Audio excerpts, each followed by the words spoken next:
Okay, so I'm going to talk about the researcher profile. Well, as you know that I asked you to fill out this researcher profile, and there are four different research profile. And you may think that, why do I have to have four different research profiles? And that's what I'm going to talk about that because these four different research profiles are actually slightly different, right? So the first one is the ORCID ID, right? So this one, I think a lot of you has already got it. So the reason that why we need an ORCID ID is, well, whenever you are uh, applying for grant proposal, whether it's internal grant or external grant proposal, you need to include your ORCID ID as well. So this is my ORCID ID. So that's my ID number here, some of my uh, researcher profile information as well. One thing I want to point out, this is something that is not included in other researcher IDs. If you scroll down, there's a peer review and ground reviewed section in here. So for some of the journal, if you conduct peer review for them, they're going to credit you through your ORCID ID. So it's being shown in here that I've been involved in some peer reviewing uh, activities. And for funding agency, sometimes they also include the ORCID ID for people who are reviewing their grant proposal.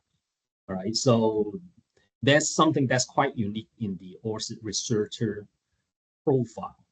So this is essential because if you are applying for grant proposal, you need an ID like this. So, um, and make sure that you have all your personal information updated accordingly, right? So that's the first research profile. The second one is the Google Scholar. Well, I think everyone's familiar with this. It is just basically listing all your publication here. And also make sure that you have your most updated information, your affiliation and contact information as well, included in here. So, well, I need to point out that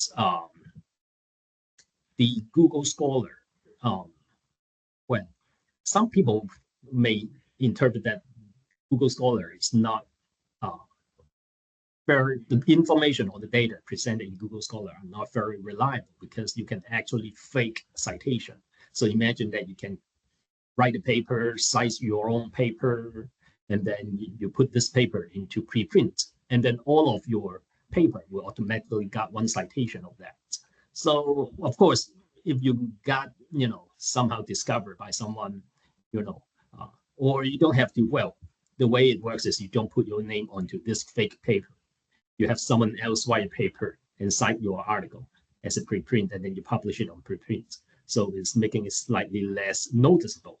But eventually you'll get caught about that if you are doing it too often. So that's why I think a lot of people don't really trust this citation number and H index. And you see that the citation number and the H index is quite inflated comparing with the other researcher profile. So that's a couple of reasons. That's why we need to compare multiple researcher profiles for that purpose. So that's the second thing. So if you've already got your Google Scholar, please include in here.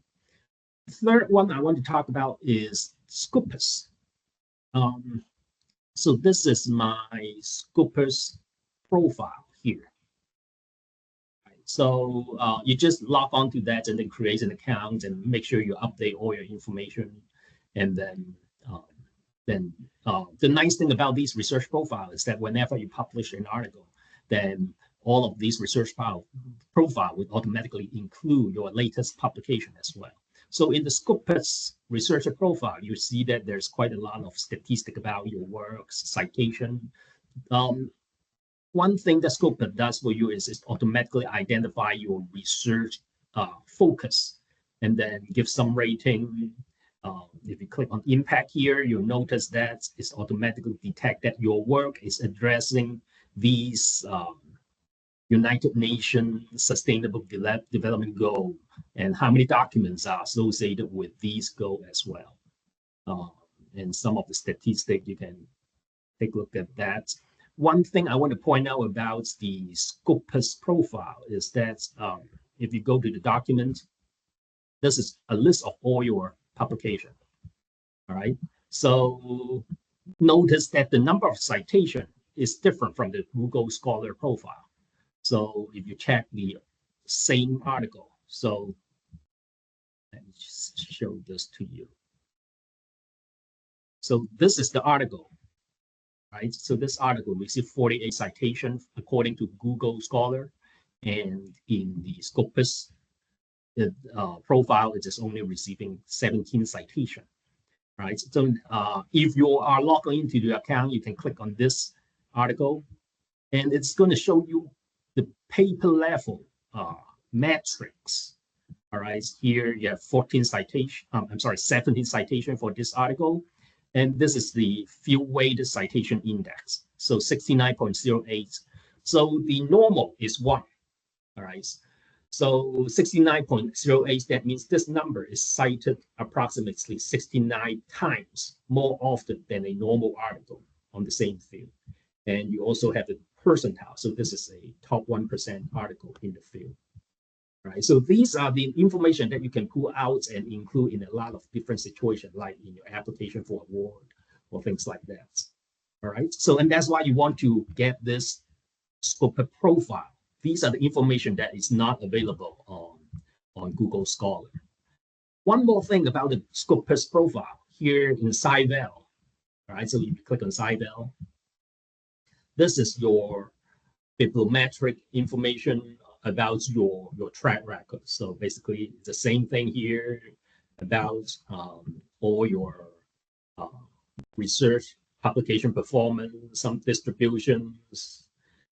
Is automatically cluster your publication into different research areas, give you the field-weight citation impact, and then the prominence percentile of each research area. You also have some other descriptive statistics and so on. But that's not what's important. What I really want to point out in this SciVal profile is that if you scroll down on the left-hand side, you see there's a policy impact. So if a policy paper cites your paper, it will be reflected in here. All right. So you can see, for example, this paper here, it received 8 policy citation. All right. Click on this, you'll see which policy citation that you're getting. So it's cited by the US CDC in the year 2020 and so on. All right. Here's another example here. This paper, 2 policy citation. So if you click on that, you see this is cited by the government of Turkey and WHO 2 times. All right. Another thing, patent impact. All right. So click on this right here. Scroll down. You'll see that this paper is cited 2 times by patent. Click on that. You'll see which 2 specific patent that is citing your work for this particular paper. All right. So these information are particularly useful if you are applying for reward or whatever that you're applying. So basically, you just want to show how impactful is your research. And these are not available in the other researcher profile. All right. So the last one is the RMIT element. So, you know, I suppose a lot of you are already familiar with the elements profile. And well, let me pull out my element profile. All right. So the first thing I want to point out is you need to update your information. Make sure that these are all updated, you know. All right. So if you are in Elements, well, I'll go to the home page first. These are your research outcome. All right. So if you click on that, this is a list of all your paper that you published. One thing I want to point out in the Elements profile is that, well, let me give you one example here. This is a better example right here. All right. So let's say this paper here. Notice that there's metrics. So if you click on metrics, there's an alt metric here. If you roll over to that, you'll see that this paper is picked up by 28 news outlets, right? Referenced by 1 policy source, referenced by 2 patents, right? So if you click on this alt metric, you'll see here, this paper here, summary of the paper, click on the news, you'll see that which particular news outlet is citing your work, right? Policy document, the same thing, right? Cited by US CDC. And the patent, right? Cited by 2 patents. I also want to point out that comparing with the Scivel from the Scopus. So Scivel also provide policy impact and patent impact, just like the alt matrix here, right? In the alt matrix, you also have policy impact and the patent impact. So in alt metrics, you can get the news impact, which is the media impact, which is not available in Scivel, right? But these 2 are also available on Scivel, but I have to forewarn you that they are different. So you can see some of the policy document in Altmetric, but not in Scivel. So they are not covering exactly the same sets of patent or policy paper. And that's why you need to maintain 2 different researcher profile, because you want to get as much policy impact included in, or the patent impact that is included in your whatever document that you're trying to put up in order to make your case. All right, so make sure that you have both of them as you're doing some very good work and accumulating some of these research impact. You need to be able to harvest, to collect these evidence or data for your research impact in order to put up on your case. All right, and that's why, going back, that's why I ask you to include all 4 of these research profiles, because they contains different type of data. They will give you different type of data.